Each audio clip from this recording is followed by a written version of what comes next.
રાજ્યમાં ધૂમધકતો તાપ પડી રહ્યો છે, ગરમી વધી રહી છે, તાપમાન સતત ઊંચું જઈ રહ્યું છે. આવા સંજોગોમાં હજારો મેગાવોટ વીજળી વધુ વપરાઈ રહી છે. અત્યારે આપણે કુબાર ભવનના વિભાગીય વિશ્લેષણ સમિતિની કચેરી ખાતે છીએ. સરકારી કચેરીઓમાં શું સ્થિતિ છે બતાવવાનો પ્રયાસ કરીશું. આપ જોઈ શકો છો અહીંયા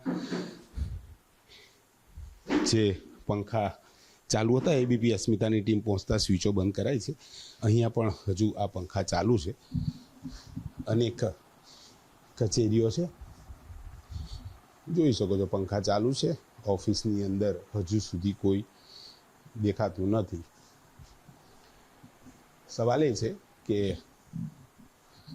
જ્યારે અધિકારીઓ ન આવ્યા હોય તો પછી આ પ્રકારની વ્યવસ્થાઓ કેમ? તમામ જગ્યાએ જે લાઇટ અને પંખા ચાલુ જોવા મળી રહ્યા છે, જે ક્યાંક ને ક્યાંક જે લાઇટ બિલ આવવાના લોકોના પૈસે લાઇટ બિલ આવશે. પંખા ચાલુ છે, લાઇટો ચાલુ છે. કેટલાક વિભાગની અંદર જે આ પ્રકારની સ્થિતિ જોવા મળી રહી છે એ ક્યાંક ને ક્યાંક આપ જોઈ શકો છો. સામે કોમ્પ્યુટર પણ ચાલુ છે.